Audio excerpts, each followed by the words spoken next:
Hello friends, मैं SK square welcome करता हूं आप सभी का आपका अपना चैनल मस्टर्ड क्लासेस में। फ्रेंड्स, आज के क्लास में वेरी इंपॉर्टेंट टॉपिक डिस्कस करने जा रहे हैं जिसका नाम है Rolle's theorem and mean value theorem. तो चलिए स्टार्ट करते हैं।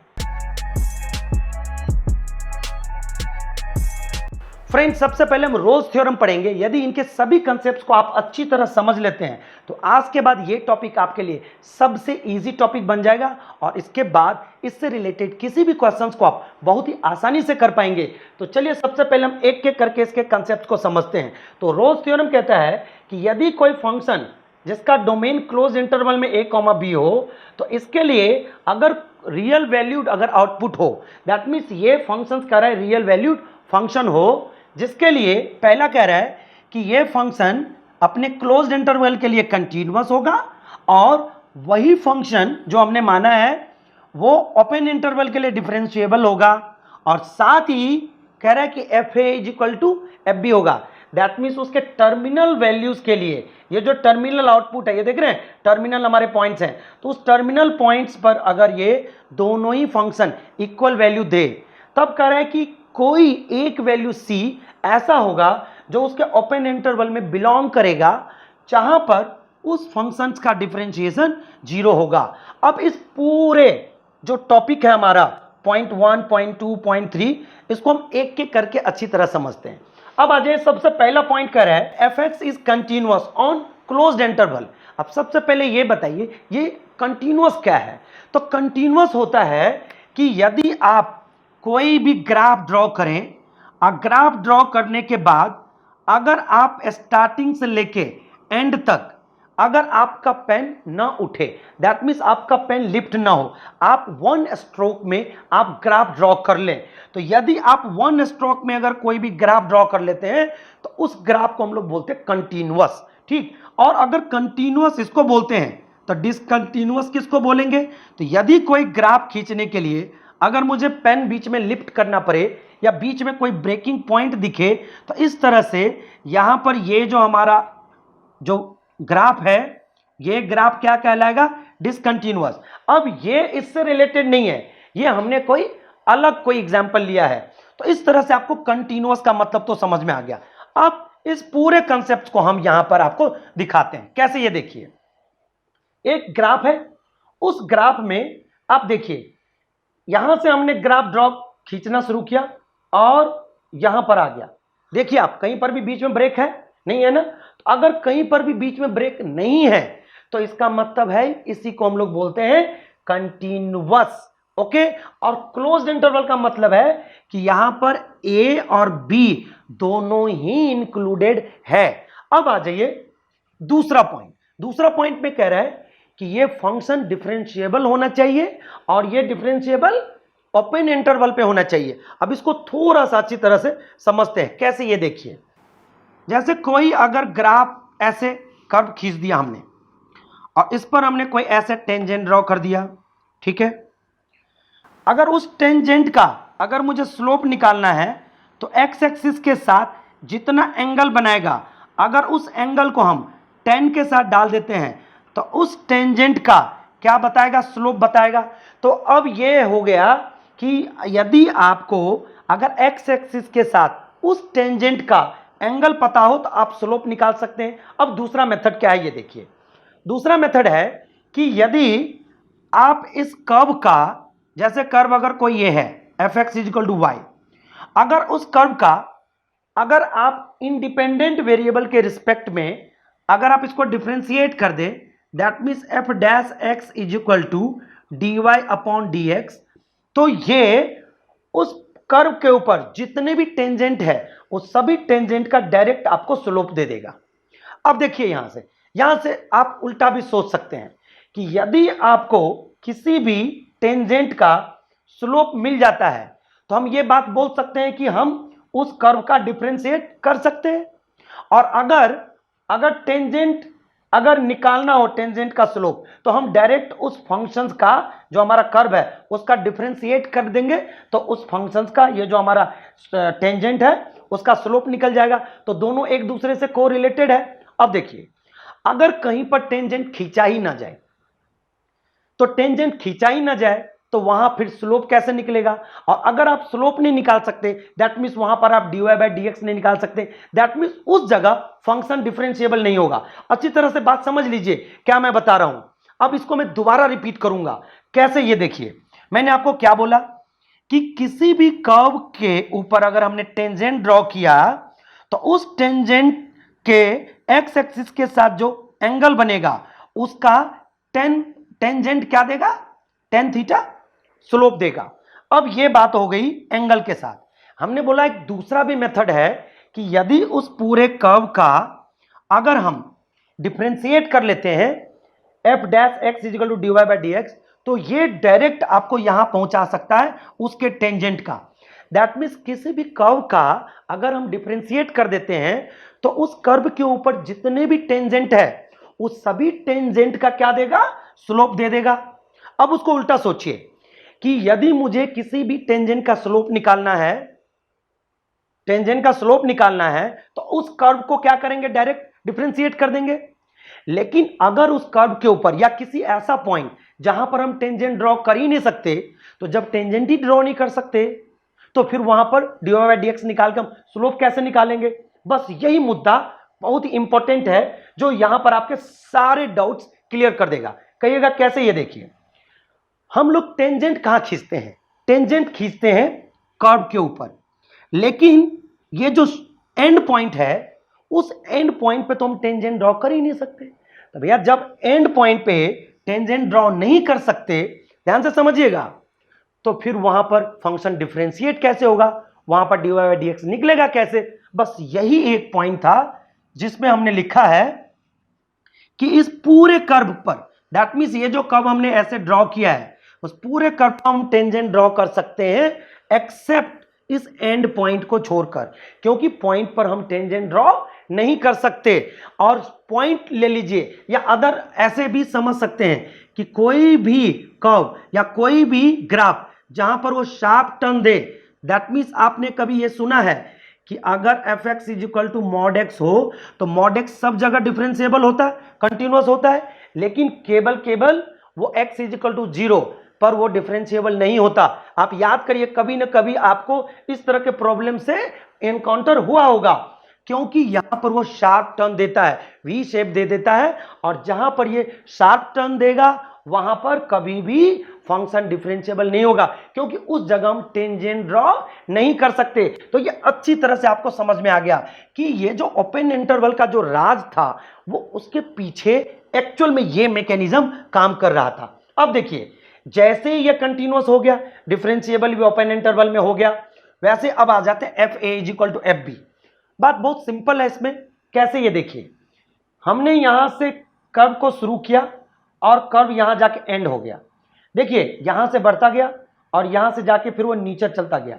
जैसे हमने देखा कि इसके जो b है, तो यहां पर अगर हमने y एक्सिस को मैच किया या 90 डिग्री डालकर, तो हमने देखा कि जो वैल्यू fa दे रहा था वही वैल्यू fb दे रहा है।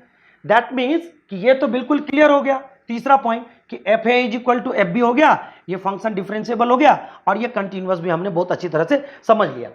जैसे ये तीनों बात मुझे समझ में आ गया, वैसे एक बात की तो गारंटी है कि इसमें जितने भी टेंजेंट खींचे जाए ना, एक टेंजेंट ऐसा होगा जो बिल्कुल ही टॉप पर होगा। या तो आप टॉप कर लें या फिर इस तरह से बिल्कुल ही बॉटम, नीचे, सबसे नीचे लेवल में या सबसे हाईएस्ट पॉइंट पर, इस तरह से हम एक टेंजेंट खींच सकते हैं। और ये टेंजेंट एग्जैक्टली क्या होगा? पैरेलल टू एक्स एक्सिस, ये याद रखिएगा।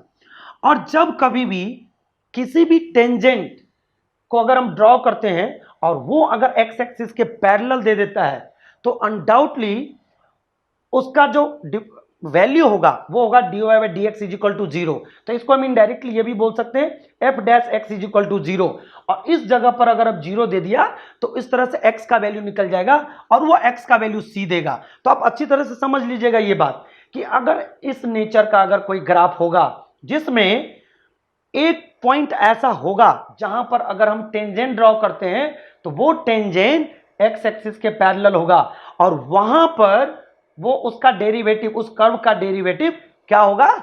0 के इक्वल होगा, और वहां से जो c का वैल्यू निकलेगा वो c का वैल्यू ओपन इंटरवल में बिलोंग करेगा। दैट मीन्स इसके बीच में कहीं ना कहीं होगा, जो कि आपको ग्राफ से भी दिखाई दे रहा है। अब इस पूरे कंसेप्ट को आप यहां भी देख लीजिए। अब मैंने आपको एक और चीज समझा रहा हूं कि इस तरह के नेचर में कम से कम एक पॉइंट तो होगा ही होगा जो ओपन इंटरवल में बिलोंग करेगा, इसके बीच होगा। हो सकता है कि उससे अधिक भी हो सकता है, जैसे आपको इस ग्राफ से दिख रहा है कि आपको एक सी दे रहा है और एक डी दे रहा है, ये दोनों ही ए और बी के ओपन इंटरवल में बिलोंग करेगा। तो आपको मैं उम्मीद करता हूं कि मैंने बहुत अच्छी तरह से समझा दिया है। अब हम चलते हैं मीन वैल्यू थ्योरम पर। यस, मीन वैल्यू थ्योरम, जिसका शॉर्ट फॉर्म है एमवीटी। अब ये थ्योरम रोल्स थ्योरम का एक्सटेंशन माना जाता है। कहिएगा ये कैसे? तो जब हम इसके एक एक कंसेप्ट को समझेंगे तो समझते ही आपको ये क्लियर हो जाएगा कि ये कैसे रोल्स थ्योरम का एक्सटेंशन है। तो इसके लिए चलते हम सबसे पहले एक एक कंसेप्ट को अच्छी तरह समझते हैं, जिसमें जो फर्स्ट 2 पॉइंट है वो एग्जैक्टली रोल्स थ्योरम जैसा है। तो देखिए, अब ये कोई फंक्शन है जो रियल वैल्यूड फंक्शन है, जिसका डोमेन a, b है क्लोज इंटरवल के लिए, और आउटपुट हमारा कोई भी रियल नंबर है।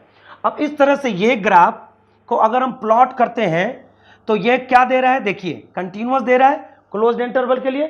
तो हमने इस फंक्शन का जैसे हमने ग्राफ प्लॉट किया तो ये देखिए a से शुरू हो रहा है और b पर जाकर के एंड हो रहा है, कहीं पर बीच में ब्रेक नहीं है, तो ये कंटिन्यूअस है। तो ये बात क्लियर हो गया, ये हमने पिछले सेक्शन में भी अच्छी तरह पर रखा है। अब आ जाइए सेकेंड पॉइंट। सेकेंड पॉइंट में भी यही बात है कि ये पूरा का पूरा जो फंक्शन है वो ओपन इंटरवल के लिए क्या है?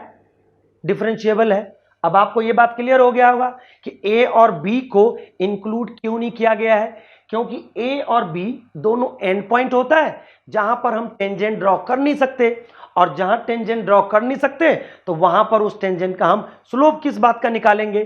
तो जब स्लोप ही नहीं निकलेगा तो इसका मतलब है कि उस कर्व का उस पॉइंट पर हम dy बाई dx नहीं निकाल सकते। तो इसीलिए यहां लिखा है कि a और b को छोड़कर, दैट मीन्स एक्सक्लूडेड है यहां a और b, इसके लिए ये फंक्शन डिफरेंशिएबल होना चाहिए। तो ये दोनों चीज हमने यहां पर भी रिवाइज कर लिया और पीछे भी हमने देख लिया था। अब आ जाइए, एक तीसरा पॉइंट आप रिकॉल करिए, रोल्स थ्योरम के अंदर था fa is equal to F B. ये आपको कहीं ना कहीं ये लग रहा होगा कि ये बड़ी रिस्ट्रिक्टेड रूल था कि क्या सभी फंक्शन के अंदर ये जरूरी है कि हमेशा fa is equal to F B हो? ये तो बड़ा रिस्ट्रिक्टेड रूल था। तो वही रिस्ट्रिक्शंस को हटाने के लिए, इन जनरल रूल को अप्लाई करने के लिए हमने इस पूरे कंडीशंस को हटाकर और ये मीन वैल्यू थ्योरम लाया है। अब चूंकि उस कंडीशंस को हमने हटाया और हमने उस पूरे जो थ्योरम था उसको हमने जनरलाइज कर लिया, अब इसी को हम लोग बोलते हैं एक्सटेंशन ऑफ रोल्स थ्योरम। अब बात आपको समझ में आ गया। अब ये जो हमारा क्या है थ्योरम है, ये थ्योरम अगर ये दोनों कंडीशंस को अगर सेटिस्फाई कर जाता है कोई फंक्शन, तो ये हमेशा अप्लीकेबल है, ऑलवेज ऑलवेज अप्लीकेबल है। इसके लिए अब एडिशनल कंसेप्ट क्या है वो देखिए। ये है कि आप कोई भी ग्राफ ड्रॉ कर लीजिए, कोई भी ग्राफ कंटिन्यूअस होना चाहिए और डिफरेंशिएबल होना चाहिए। अगर ये दोनों कंडीशन सेटिस्फाई है तो उसमें कोई एक ऐसा पॉइंट होगा, ध्यान से समझिएगा, उस कर्व के बीच या उस कर्व में या ओपन इंटरवल के बीच कोई एक ऐसा पॉइंट होगा जहां इस कंडीशंस को सेटिस्फेक्शन मिलेगा, ये कंडीशन सेटिस्फाई होगा। अब कहिएगा ये क्या है? तो देखिए, माना कि हमने एक ऐसा एक टेंजेंट ड्रॉ किया। अब आपको पता है कि अगर किसी भी कर्व के ऊपर अगर हम टेंजेंट ड्रॉ करते हैं तो ये क्या देता है?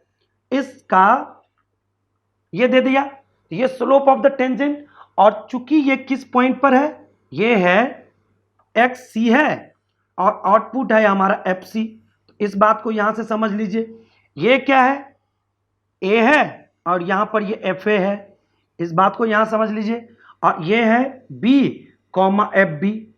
अब हमने लोअर क्लास में एक कंसेप्ट पढ़ा था कि यदि कोई लाइन हो और लाइन के ऊपर दो पॉइंट्स हो, x1 कॉमा y1 और x2 कॉमा y2, और अगर 2 पॉइंट्स दे रखा हो किसी लाइन पर, तो इसके हेल्प से हम उस लाइन का स्लोप निकाल सकते हैं। इसका स्लोप कैसे निकलेगा? स्लोप निकलेगा y2 minus y1 upon x2 minus x1। बस इसी कंसेप्ट को आपको ध्यान में रखना है। तो मैं क्या कर रहा हूं, ये जो लाइन है ना, जो हमने एंड पॉइंट को ज्वाइन किया है, इसका हम स्लोप निकाल लेते हैं। तो स्लोप देगा F B minus F A, ये हो गया y2 माइनस y1। देख लीजिए एग्जैक्टली इसके जैसा। आप चाहे तो इसको मैच भी कर सकते हैं यहां से। और नीचे दोनों का x1 x2 माइनस x1, तो यहां पर x2 हमारा b है, यहां x1 हमारा a है। तो ये जैसे हमने ये वाला हमने राइट हैंड साइड लिखा, राइट हैंड साइड इस लाइन का क्या दे दिया, स्लोप दे दिया। अब बताइए अगर इसका कोई भी इस लाइन के पैरेलल अगर हमने कोई टेंजेंट ड्रॉ किया तो इसका स्लोप इस कर्व का डिफरेंशिएशन के बराबर देगा। और अगर ये स्लोप इस कर्व के सी पॉइंट पर है तो इसका मतलब एफ डैश सी के इक्वल होगा। तो कितना मजेदार बात था, बिल्कुल ही एग्जैक्ट आपको समझ में आ गया। अब उम्मीद करता हूं कि इस टॉपिक को आपने इतनी अच्छी तरह से समझ लिया, दूसरी बार आप लाइफ में कभी नहीं भूलेंगे। बस इसी कंसेप्ट को आप ध्यान में रखिए। अब यहां से जैसे हम सॉल्व करेंगे तो जो सी देगा ना, सी हमेशा ओपन इंटरवल में बिलोंग करेगा। यही बात हमने यहां लिख रखा है। तो मैं उम्मीद करता हूं कि आपने रोज थ्योरम और मीन वैल्यू थ्योरम दोनों को इकट्ठा पढ़ लिया और इस तरह से पढ़ लिया कि दोनों में आपने डिफरेंसेस भी समझ लिया और कौन किसका जनरलाइजेशन फॉर्म है यह भी समझ लिया, और याद आप कैसे रखेंगे परमानेंटली, तो इसको भी आपने धीरे धीरे समझ लिया होगा। तो अभी हम चलते डायरेक्ट एक्सरसाइज पर। एक्सरसाइज 5.8 के फर्स्ट क्वेश्चन में है verify Rolle's theorem for the functions f(x = x² + 2x - 8 as x belongs to closed interval -4, 2। अब इसके लिए मुझे 3 अलग अलग पॉइंट्स को सेटिस्फाइड करना पड़ेगा। और पहला पॉइंट क्या है ये देखिए, फर्स्ट पॉइंट है हमारा कि since f(x) is a polynomial so it is continuous on closed interval -4, 2। इसके पीछे लॉजिक क्या है, हमने कुछ लिस्ट यहां दे दिया है कि ये अलग अलग क्वेश्चंस में किस तरह से हम यूज कर सकते हैं। अब देखिए यहां चूंकि ये एक पॉलिनोमियल फंक्शन है तो पॉलिनोमियल फंक्शन अपने सभी रियल डोमेन के लिए कंटिन्यूअस होता है, और चूंकि ये सभी रियल डोमेन के लिए कंटिन्यूअस होता है इसीलिए इसके इस इंटरवल के लिए भी ये कंटिन्यूअस होगा। तो इसीलिए हमने इस पॉइंट को यहां पर डाल दिया और फर्स्ट पॉइंट हमने यहां सेटिस्फाइड कर दिया। अब आ जाइए सेकंड के लिए। सेकंड में मुझे ये प्रूव करना है कि क्या ये ओपन इंटरवल के लिए डेरिवेबल है। तो हम डायरेक्ट करते हैं इसका डिफरेंशिएशन, और डिफरेंशिएशन करके हमने निकाल लिया 2x + 2। अब देखिए 2x + 2 इसके अंदर अगर आप ओपन इंटरवल का कोई भी वैल्यू डालिए तो ये कोई ना कोई मीनिंगफुल वैल्यू तो देगा ही देगा। इसका मतलब ये लिख सकते हैं कि इज डिफाइन, ये जो डिफरेंशिएशन है ये डिफाइन है ऑन ओपन इंटरवल दिस। तो ये हमारा सेकेंड पॉइंट भी यहां पर बिल्कुल ही वेरीफाई हो गया। अब आ जाए थर्ड के लिए। थर्ड में हम डायरेक्ट क्या करते हैं, एफ बी = FA या FA = FB कुछ भी निकाल लीजिए। तो हम डायरेक्ट डालते हैं FA, तो A है हमारा -4, तो डायरेक्ट फंक्शन में डालेंगे तो -4² + 2 × -4 -8, तो ये हो गया 4 4 जा 16 -8 -8 इज इक्वल टू 0। और अगर हम अगला वाला वैल्यू डालें 2 तो ये दे दिया 2² + 2 × 2 और -8, तो ये हो गया 2 2 जा 4 4 8 -8 इज इक्वल टू 0। इस तरह से हमने यहां क्या देख लिया, FA = FB है इज इक्वल टू 0, और ये तीनों ही कंडीशन यहां पर क्या हो गया, सेटिस्फाइड हो गया। तो मैं यहां लिख सकता हूं कि here all the conditions are satisfied।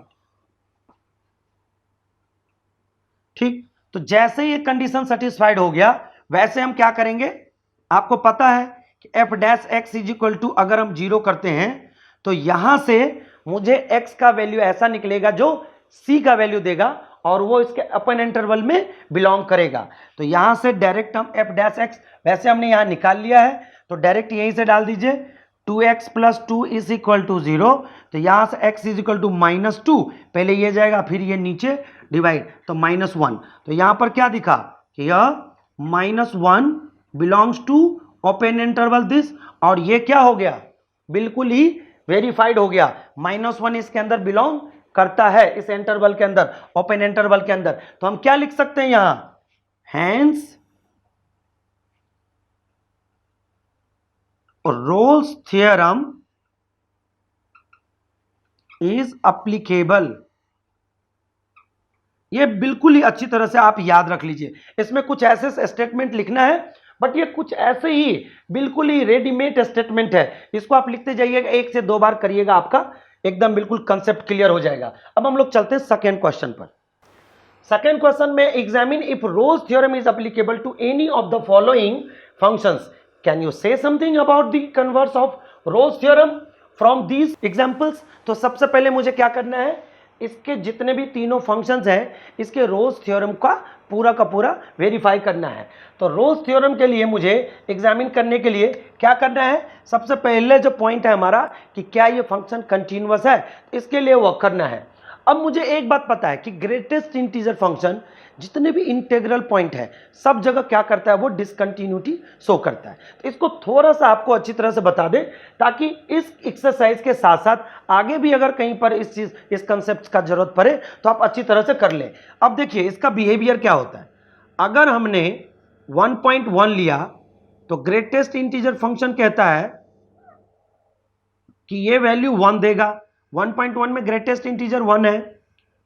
अगर 1.9 भी दिया तब भी ग्रेटेस्ट इंटीजर फंक्शन 1 ही देगा, लेकिन अगर जैसे हमने 2 डाल दिया तो ये ग्रेटेस्ट इंटीजर फंक्शन क्या देगा, 2। इसी तरह से अगर 2.5 ले लिया तब भी ग्रेटेस्ट इंटीजर फंक्शन क्या देगा, 2 ही देगा। आपने देखा फिर क्या कि अगर मैं इसका ग्राफ ड्रॉ करूं तो 0 से लेके 1 तक का, मतलब 1 से पीछे तक का जितना भी वैल्यू आएगा सबके लिए ये क्या देगा, 0। तो यहां से यहां जैसे 1 पे आया और ये ऐसे 1 2 3 4 जाएगा, तो ये ग्राफ ऐसे निकलता चला जाएगा। तो 0 से लेके यहां तक, और ये आया तो यहां से यहां तक, और फिर ये यहां से यहां तक। तो ये सभी इंटीग्रल पॉइंट्स पे क्या देगा, ये अपना ब्रेकिंग प्रॉपर्टी शो करता है। दैट मीन्स ये जितना भी जैसे ही इंटीग्रल में कन्वर्ट होगा उसी जगह अपना वैल्यू बदल देता है, 1 से 2 कर देता है। और नहीं तो तब तक ये कैसे एकदम बिल्कुल पैरेलल चलेगा।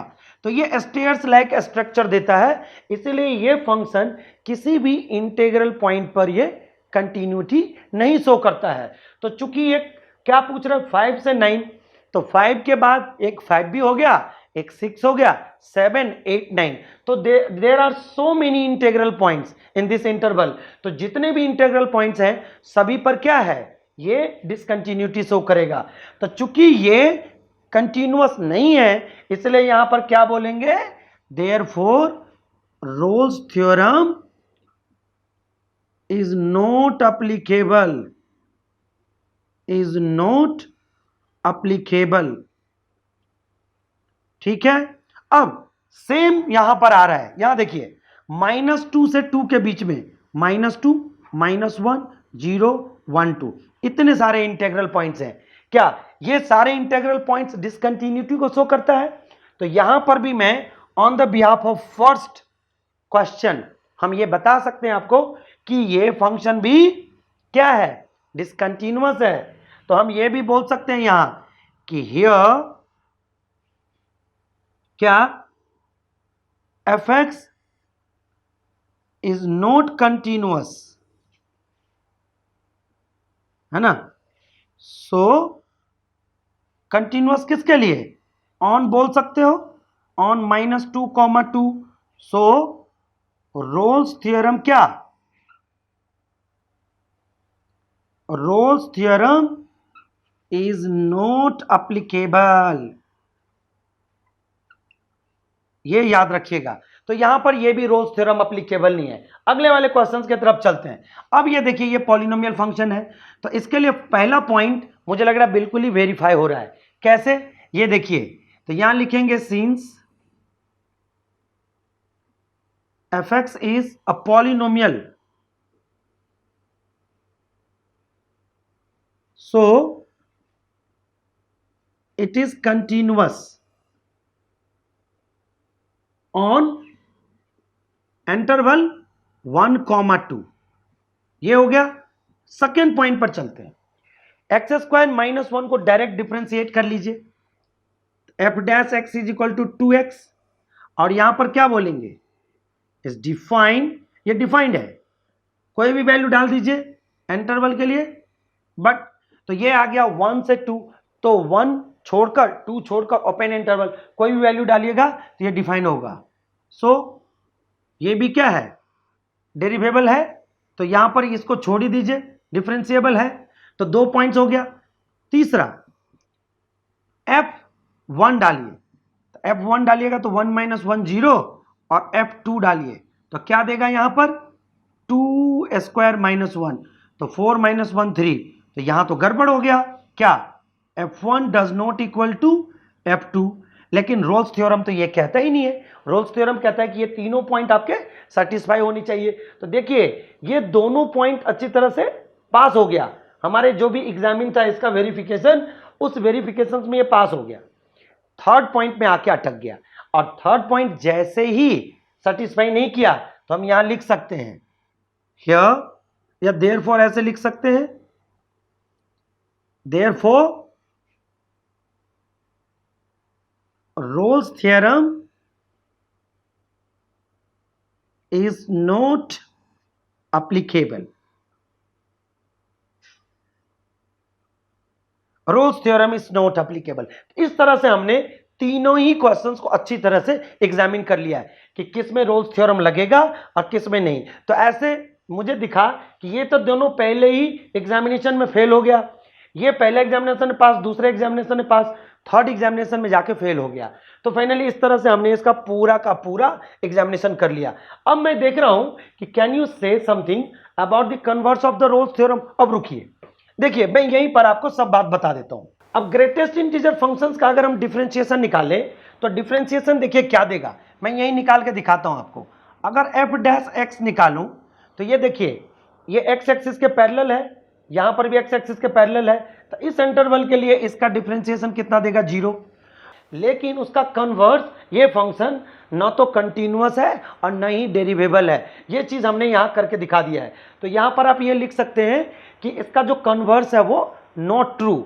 सिमिलरली हम यहां पर बता सकते हैं कि ये भी चूंकि ग्रेटेस्ट इंटीजर फंक्शन है तो ये भी क्या देगा यहां F dash X is equal to 0, but ये जो इसका कन्वर्स है कि क्या ये function F A is equal to F B होना चाहिए, इसका ये फंक्शन डेरिवेबल होना चाहिए, ये फंक्शन कंटिन्यूअस होना चाहिए, क्या है नहीं है, तो ये भी कंटिन्यूअस, क्या इसका जो कन्वर्स हमारा प्रॉपर्टी है ये भी ट्रू नहीं है। तो आपने कन्वर्स के बारे में अच्छी तरह से समझ लिया, और इसके अंदर तो रोल्स थ्योरम एप्लीकेबल है ही नहीं, तो उसका कन्वर्स हम कुछ इसमें बता ही नहीं सकते। अब आ जाइए, इस पूरे क्वेश्चन से एक और क्वेश्चन रिलेट करता है, वो क्वेश्चन है इस एक्सरसाइज का सबसे आखिरी वाले क्वेश्चन। आखिरी वाले क्वेश्चन कह रहा है कि आप इन तीनों क्वेश्चन में आप एमबीटी आप क्या करो, एग्जामिन करो, that means mean value theorem. तो मीन वैल्यू थ्योरम भी यही कहता है, चेक करिए क्या कि कोई फंक्शन कंटिन्यूअस होना चाहिए, तो ये पहले से कंटिन्यूअस नहीं है, तो मीन वैल्यू थ्योरम यहां भी एप्लीकेबल नहीं होगा, तो यहां पर भी काट दीजिए। किसके लिए, ये क्वेश्चन हो गया आपका अगले इस एक्सरसाइज के 6 नंबर क्वेश्चन के लिए। ठीक, अब देखिए जैसे ये 6 नंबर क्वेश्चन के लिए ये हो गया, तो यहां से मीन वैल्यू थ्योरम भी एप्लीकेबल नहीं है। ठीक, सेकेंड में आ जाइए, ये भी ग्रेटेस्ट इंटीजर फंक्शन है, तो ये भी फंक्शन कंटिन्यूअस नहीं है, तो ये भी मीन वैल्यू थ्योरम इसमें भी एप्लीकेबल नहीं है। अब केवल इसमें आ जाइए, मीन वैल्यू थ्योरम के लिए फंक्शन कंटिन्यूअस होना चाहिए, डिफरेंशिएबल होना चाहिए, लेकिन ये वाला पार्ट इसमें नहीं चलता है, तो मैं यहां से क्या करूं, इसको हटा रहा हूं। ठीक, लेकिन जैसे ही ये दोनों पॉइंट सेटिस्फाई हुआ, उसके बाद आपको पता है कि ये जो डिफरेंशिएशन है अकॉर्डिंग टू क्या बोलेंगे, according to MBT, F dash X is equal to F B minus F A upon B minus A. अब यहां पर देखिए कितने अच्छी तरह से हमने कर दिया, एफ डेविड ये दे रखा है तो 2x, यहां से डायरेक्ट हम क्या करेंगे, ये b है तो यहाँ 3 माइनस इसका वैल्यू 0 अपॉन क्या 2 माइनस 1, तो हमारा फाइनल आंसर कितना हो गया 2x is equal to 3 upon 1, तो ये आंसर आ गया x इज इक्वल टू 3/2। और क्या ये 3/2 इसके ओपन इंटरवल में बिलोंग करता है 1,2 में? यस, तो हम यहां पर ये बता सकते हैं कि हैंस MBT सेटिस्फाइड। बस ये चीज आपको याद रखना है। तो देखिए हमने क्वेश्चन नंबर 2 के साथ साथ क्वेश्चन नंबर 6 भी कर लिया। अब हम लोग चलते हैं क्वेश्चन नंबर 3 पर। क्वेश्चन 3 में है कि if the fx close interval -5 to 5 gives you the real value is a differentiable function and if f dash x does not vanish anywhere then prove that f minus 5 does not equal to f5। अब यहां पर देखिए ये जो हमारे पास दे रखा है ये एकदम बिल्कुल क्लियर मैसेज दे रहा है कि आपका ये क्या है, डिफरेंशिएबल है, इज अ डिफरेंशिएबल, यही है ना।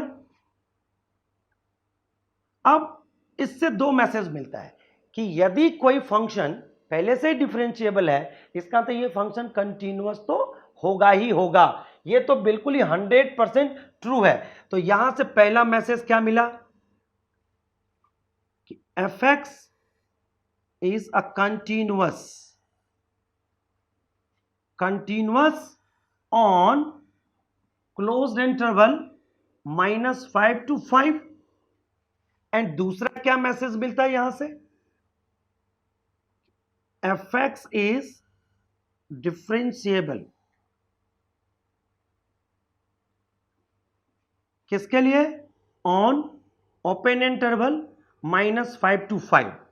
अब जैसे ये दो मिल गया तो लिखते हैं by mean value theorem, mean value theorem जिसको हम लोग MBT भी बोलते हैं in short, f dash c is equal to fb minus fa, बिल्कुल ही याद ही हो गया होगा, b minus a where c belongs to open interval -5 to 5। अब देखिए गेम यहां से शुरू होता है। ये तो हमारा था पहला जो हमारा पार्ट था, इस पार्ट का ये पूरा का पूरा एनालिसिस। अब अगला कह रहा है कि ये दे रखा है क्या, इट इज गिवन दैट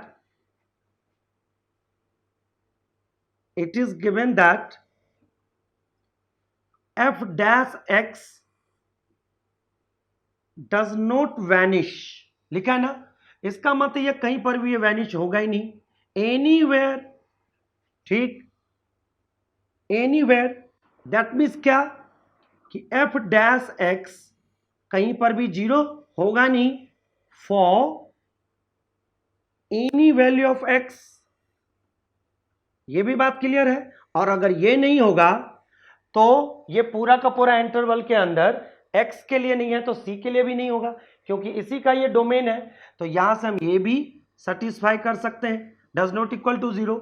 अब मुझे ये बात पता है क्या कि यहां से f dash c is equal to f, अब यहां से डालिए b हमारा क्या है 5 minus this upon 5 minus this, और ये मेरा यहां पर ये डज नॉट इक्वल है तो ये डज नॉट इक्वल डालते ही ये 0 does not equal to f5 minus this upon 10, cross multiply करेंगे, इसको मैं इधर शिफ्ट कर देता हूं या इधर ही रहने दीजिए, कोई दिक्कत नहीं है।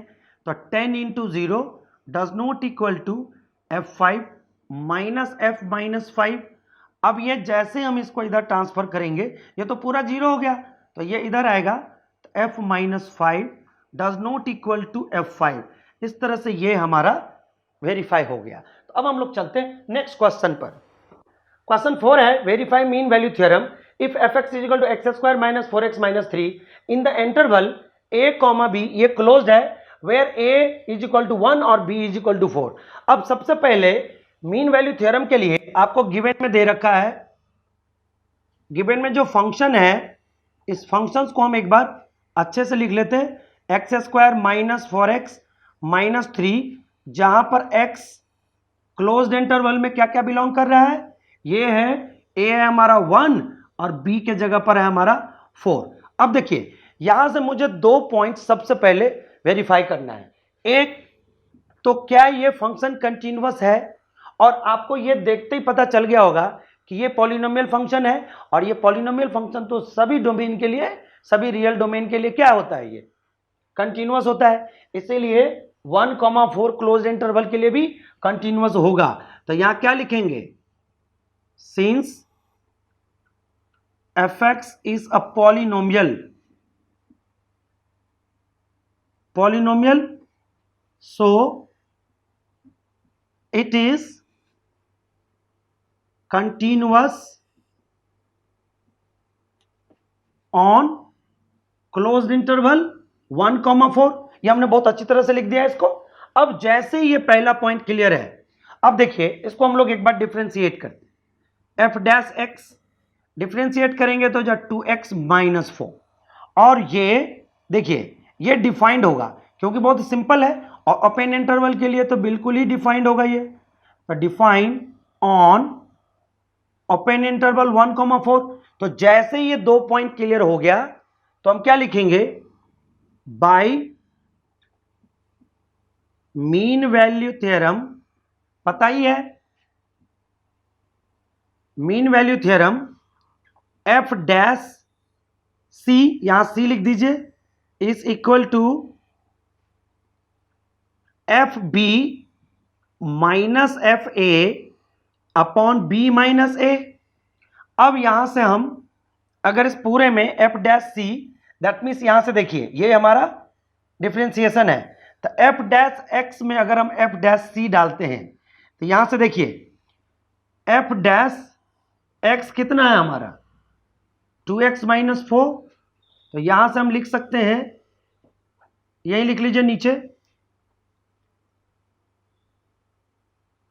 F dash C is equal to 2c minus 4।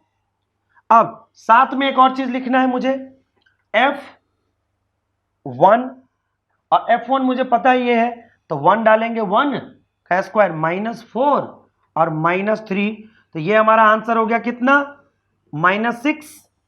और अगर मैं 4 डालता हूं तो ये हो जाएगा 4 का स्क्वायर 16 माइनस 16 माइनस 3, तो ये यहां से कट गया, तो ये -3। अब इस f डिफरेंशिएशन देखते हैं, f डेरिवेटिव c, f1 और f4, ये सब का वैल्यू हम यहां डालेंगे। और आपको ये बात पता है कि b मुझे 4 को रिप्रेजेंट करता है, a 1 को, b हमारा 4 को, और ये इस तरह से आप बिल्कुल क्लियर है। तो अब पूरे के पूरे वैल्यूज यहां डाल देंगे तो क्या होगा, 2c minus, now 2c minus 4 is equal to, F B मेरा कितना है -3, और माइनस डालेंगे ही, और f1 कितना जो a कहलाएगा -6 अपॉन b माइनस a, तो 4 माइनस ये एक्चुअल वैल्यू डलता है। अब यहां से इंप्लाइज डालिए, कितना हो जाएगा 2c minus 4 is equal to, ये माइनस माइनस प्लस हो जाएगा तो ऊपर 3 अपॉन 3, ये तो बहुत ही इजी हो गया। 2c minus 4 is equal to 1, तो यहां से 2c इज इक्वल टू, ये चला गया 5, तो यहां से कितना दे दिया, c इज इक्वल टू 5/2। अब ये 5/2 मैं चेक करूंगा कि 1,4 जो ओपन इंटरवल है उसमें ये बिलोंग करेगा कि नहीं, तो बिल्कुल करेगा। Here 5/2 belongs to open interval 1,4, तो क्या लिखेंगे, हेंस MBT सेटिस्फाइड। इस तरह से हम इसको सेटिस्फाइड कर दिया और वेरीफाई भी कर दिया, तो यहां पर बिल्कुल क्लियर हो गया। अब हम लोग चलते हैं नेक्स्ट क्वेश्चन पर। क्वेश्चन 5 में है, verify mean value theorem if fx is equal to x³ minus 5x square minus 3x in the interval a, b where a is equal to 1 and b is equal to 3, then find all c belongs to open interval 1,3 for which f dash c is equal to 0। इस question में 2 part है, तो सबसे पहले हम mean value theorem को verify करते हैं और उससे जो भी हमारा आंसर आता है उसको एस्टैब्लिश करेंगे, फिर उसके बाद हम सेकेंड वाले पार्ट करेंगे। तो देखिए यहां पर लिखा है, पहले से फंक्शन दे रखा है गिवन में fx is equal to x cube minus 5x² minus 3x। अब आपको ये पहला पॉइंट पता है कि since fx is a polynomial,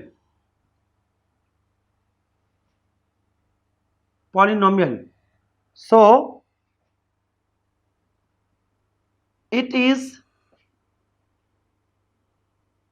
continuous on closed interval। और देखिए a इज इक्वल टू 1 है, b इज इक्वल टू 3 है, तो डायरेक्ट हम 1,3 डाल देते हैं।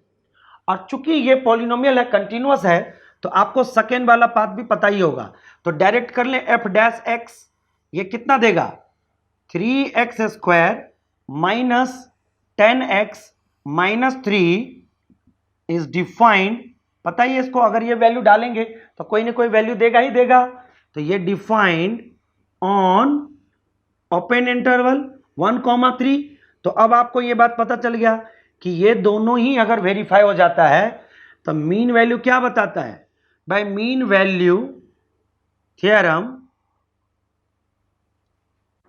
f dash c is equal to F B minus F a, जहां पर b और a तो बिल्कुल क्लियर ही है, ये हमारा b है, ये a है, b हमारा 3 है, a इज इक्वल टू 1 है, तो b माइनस a। यहां से आप डायरेक्ट कर लीजिए, f डैश x मुझे पता है, क्या यहां से हमने निकाल रखा है, तो कितना है 3x² माइनस 10x माइनस 3। अब इसमें अगर c हम रिप्लेस कर दें तो ये हो जाएगा 3c² माइनस 10c माइनस 3। तो देखिए एक वैल्यू तो हमने यहां से निकाल लिया। अब अगर मैं बारी बारी से ओरिजिनल फंक्शन में 1 और 3 डालूं तो 1 डालते ही क्या हो जाएगा 1 माइनस 5 माइनस 3, तो ये होगा माइनस 8 और प्लस 1 है, तो ये हो गया माइनस 7। और अगर मैं इसे के अंदर 3 डालूं तो डालिए 3 3 जा 9 3 जा 27 माइनस 9 5 जा 45 माइनस 3 3 जा 9, तो ये हो गया कितना माइनस 27। ये हमारा आंसर आ गया, चेक कर लीजिए, ये हो जाएगा माइनस 54 और ये प्लस 27, तो ये हो गया माइनस 27। अब हम डायरेक्ट क्या करते हैं, इसको इस वाले में वैल्यू डालते हैं, तो ये हो गया नाउ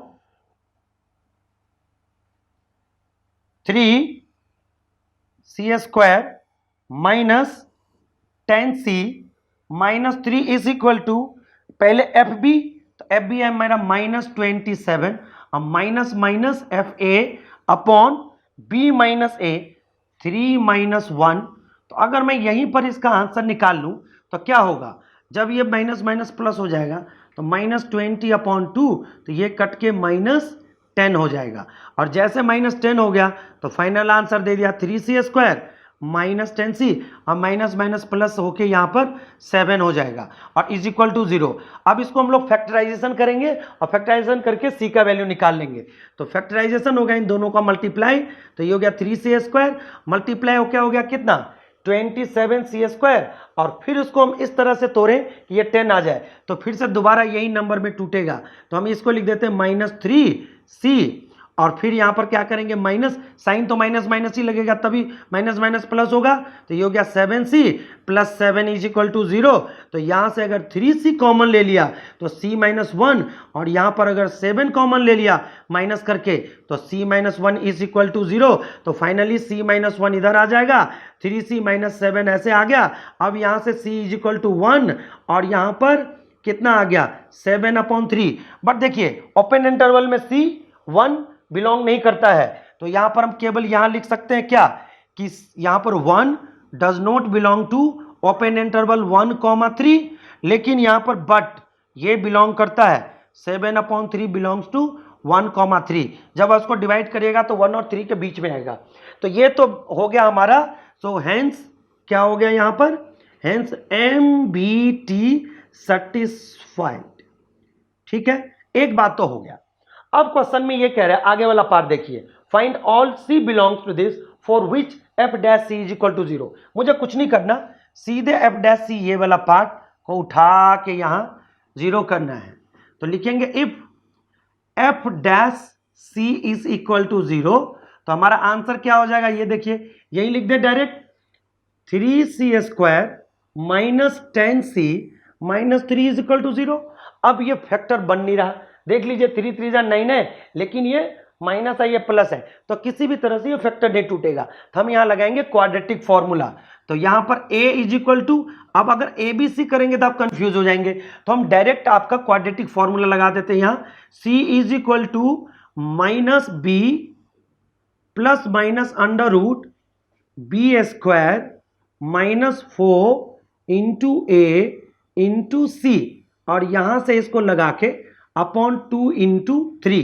तो देखिए क्या क्या आंसर आ रहा है। तो ये हो गया 10, ध्यान से समझिएगा, और यहां प्लस माइनस अंडर रूट, ये 10 10 जा 100 प्लस 36 और अपॉन कितना 2 इंटू 3। अब इसको अगर आप खोलिएगा तो 10 प्लस माइनस 136 और अपॉन कितना 2 इंटू 3। इसको लिखेंगे 10 प्लस माइनस, जब इसको करेंगे सिंप्लीफाई तो ये हो जाएगा 34, और यहां पर 2 इंटू 3। जब आप 2 कॉमन लेके काटेंगे तो ये हो जाएगा 5 plus minus under root 34 upon 3। अब यहां से दो वैल्यूज आ रहा है, क्या क्या आ रहा है ये देखिए, एक बार c का वैल्यू आ रहा है 5 प्लस अंडर रूट 34 अपॉन 3, और एक आ रहा है and 5 minus under root 34 upon 3। अब एक बार देखिए यहां पर आप लमसम वैल्यू निकालिए, बस यहीं पर आपका इंटेलिजेंसी चेक होगा। कहिएगा कैसे, ये देखिए ये 34 है, इसका मतलब ये 5 से अधिक है, तो ये पूरा का पूरा वैल्यू निगेटिव में आ रहा है, दिस गिव्स निगेटिव। और ये 5 से अधिक है, तो अगर जोड़ेंगे तो 5 5 10 और 3 से डिवाइड करेंगे तो 10 से अधिक को अगर हम 3 से डिवाइड करेंगे तो ये दे देगा मोर देन 3। बस यही आपको चेक करना है। तो एक तो निगेटिव में चला गया और एक 3 से अधिक चला गया, तो इसका मतलब ना तो ये ना तो ये, तो इसका मतलब है कि यहां बोलेंगे here none of the value belongs to the 1,3। तो ये हमारा फाइनल आंसर रहा।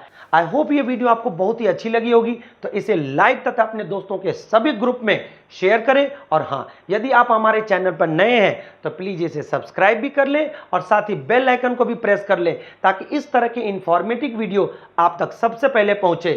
Thank you for watching, bye bye.